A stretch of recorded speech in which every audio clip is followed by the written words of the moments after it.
Salve galera, muito bem-vindos, muito bem-vindas ao canal Alguma Dúvida. Eu sou Guilherme Madeira e junto com Patrícia Vanzolini e Gustavo Junqueira nós apresentamos aqui semanalmente temas de direito penal e processual penal para vocês. Eu sei que você já está cansado de saber, mas a gente sempre pede, né?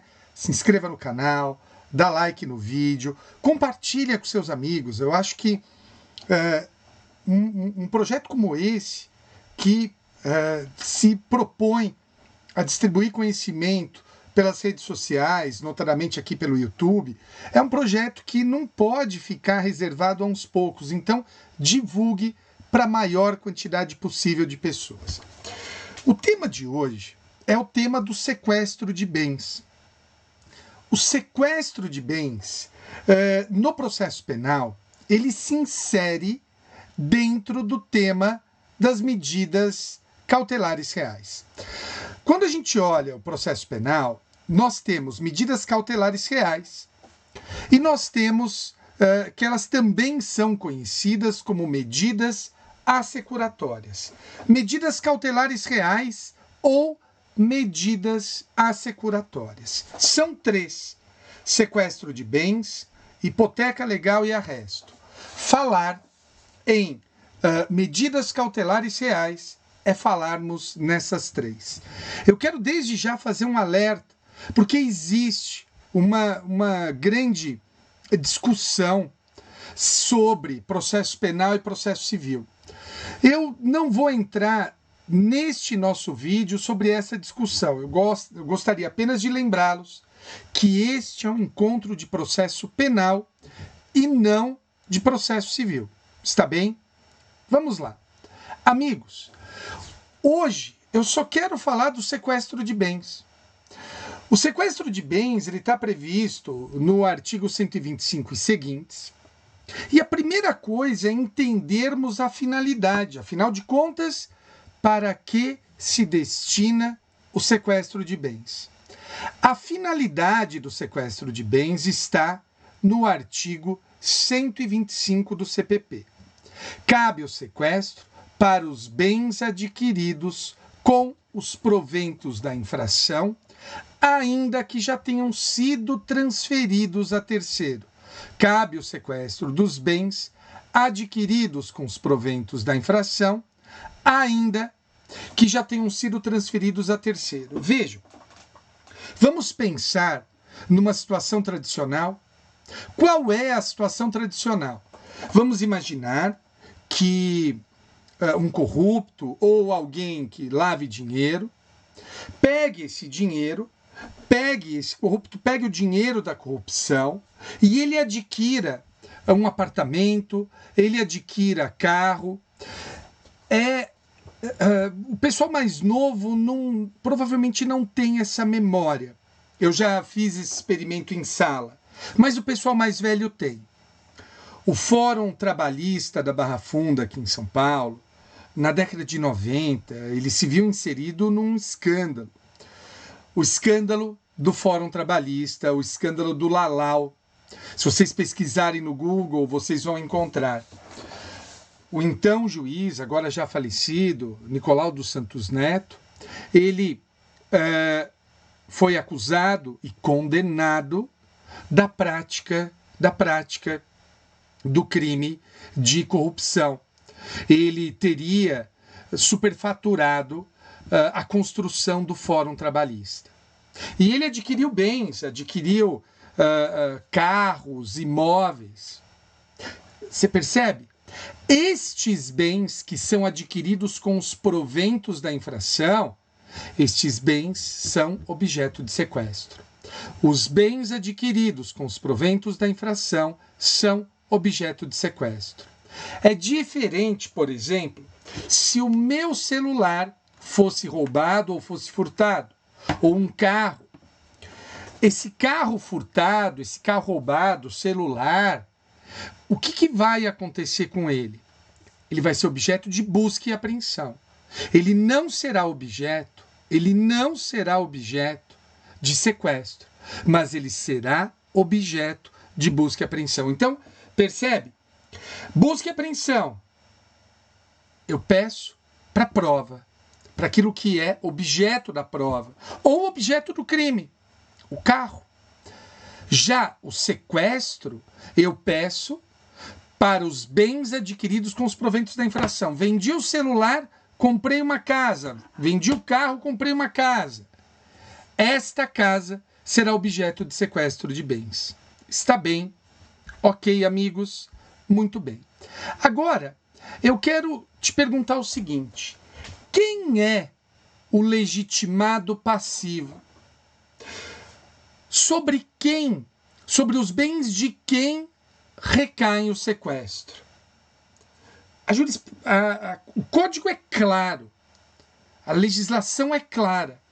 O sequestro de bens recai sobre o sujeito passivo da investigação ou da ação penal. É essa pessoa que terá os seus bens sequestrados.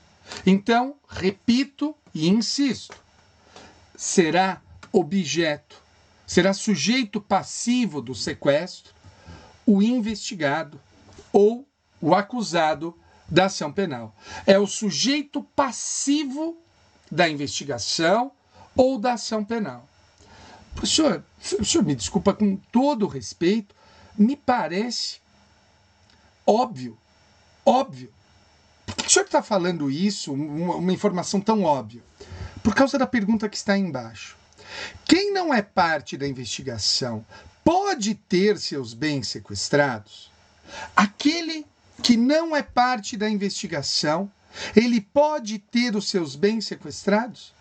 Uma pergunta aparentemente óbvia que gerou intensa discussão na jurisprudência. No primeiro momento, a sua resposta provavelmente seria: evidentemente que não, porque não é parte. Mas sabe o que aconteceu aqui? O sujeito tinha uma pessoa jurídica e ele usava essa pessoa jurídica também para o cometimento de crimes. Não crimes ambientais, mas outros crimes. Crime ambiental, a pessoa jurídica poderia ser investigada. Os outros crimes, não. O STJ se viu nesse dilema. E aí? Nós vamos permitir ou não? Amigos, olha o STJ. É possível a adoção de medidas assecuratórias em relação aos bens de pessoa jurídica, ainda que ela não conste do polo passivo da investigação ou da ação penal, desde que constatada a presença de indícios de que tenha sido utilizado para a prática de crimes. Isso foi definido pela 6ª turma do STJ, no recurso especial 19.29671 do Paraná, relator ministro Olindo Menezes, de 30 de setembro de 2022. Olha que bacana, que interessante esse julgado, e cá entre nós, me parece absolutamente razoável. Me parece razoável esse julgado. Eu não entendo por que não seria, já que a pessoa está usando desta pessoa jurídica para a prática de crimes. Haveria aí a chamada confusão patrimonial. Me parece absolutamente correto o STJ. Um segundo tema é se lembrar, ou terceiro tema, já me perdi aqui na quantidade de temas que eu já falei, são os requisitos. Quais os requisitos para se decretar o sequestro? Indícios veementes da proveniência ilícita dos bens. Indícios veementes da proveniência ilícita dos bens. Percebam que é um indício qualificado, porque ele não fala de indícios razoáveis. É um patamar acima. Indícios veementes da proveniência ilícita dos bens. Então, o artigo 126 do Código de Processo Penal, ele deixa muito claro isso. Muito claro. É evidente que existe uma discussão que demanda a gente ingressar nos chamados estándares de prova. Quanto de prova se considera necessário para os indícios veementes para que eles estejam configurados para que eles estejam caracterizados. Quanto de prova se considera necessário? Nós não temos isso ainda. Nós não temos. O Brasil ainda caminha de maneira incipiente. E eu vou tratar isso em um outro vídeo sobre standards de prova. Nós veremos em um outro vídeo. Agora eu quero falar sobre a defesa contra a decretação do sequestro. Amigos, vejam só, defesa contra a decretação do sequestro. Primeiro, o recurso. O recurso contra a decisão que decreta o sequestro de bens é a apelação. Apelação que está prevista no artigo 593, inciso 2. É a apelação contra a decisão definitiva ou com força de definitiva. Cabe o sequestro, decretado o sequestro de bens. Primeiro, recurso de apelação. Primeira coisa, recurso de apelação. Está bem? Isso cai em prova e as pessoas perguntam, normalmente marcam o rese. A gente sempre marca o rese quando a gente não sabe qual é o recurso. Não, apelação. Além do recurso, cabe a defesa dos embargos. Contra a decretação do sequestro de bens, cabem 3 embargos. Esses embargos estão no artigo 130 e 129. 130, inciso 1. Cabe embargos pelo acusado sob o fundamento de não terem os bens sido adquiridos com os proventos da infração. Há pouco tempo, eu falei do Lalau. Se você não é jovem, pergunta para os seus pais, talvez eles se lembrem. Sabe qual foi a defesa do Lalau para justificar o patrimônio dele? Ele disse que tinha adquirido esses bens com a herança de um tio alfaiate. Herança de um tio alfaiate. Todo mundo riu na época, mas o que ele estava fazendo? Plantando a defesa dele. Ele estava plantando a defesa dele. Beleza? Cuidado. O próprio acusado pode se defender ao argumento de que os bens não foram adquiridos com os proventos da infração. Inciso 2. Cabe embargos pelo terceiro a quem houverem os bens sido transferidos a título oneroso, sob o argumento de tê-los adquirido de boa fé.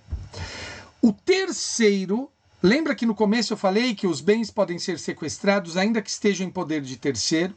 O terceiro pode se defender com embargos, mas ele tem que ter recebido os bens a título oneroso e de boa fé. Às vezes em prova fala que recebeu em doação e pergunta se cabem embargos. Não, porque doação não é a título oneroso. Por fim, cabe os embargos do 129, que são genericamente embargos de terceiro. Que terceiro que é esse? O terceiro estranho à relação jurídica, por exemplo, a esposa do sujeito alegando que os bens sequestrados são antes do casamento, foram herança do pai que ela traz de antes do casamento. Então eles não poderiam ser objeto de sequestro. Vamos fazer um resumo? 3 embargos. Pelo próprio acusado, ao argumento de que foram adquiridos não com os proventos da infração. Embargos de terceiro que adquiriu a título oneroso e de boa fé. E o terceiro propriamente dito. Eu trago aqui para vocês um julgado do STJ que discutiu se caberia o manejo de mandado de segurança. E vejam o que disse o ministro Schietti.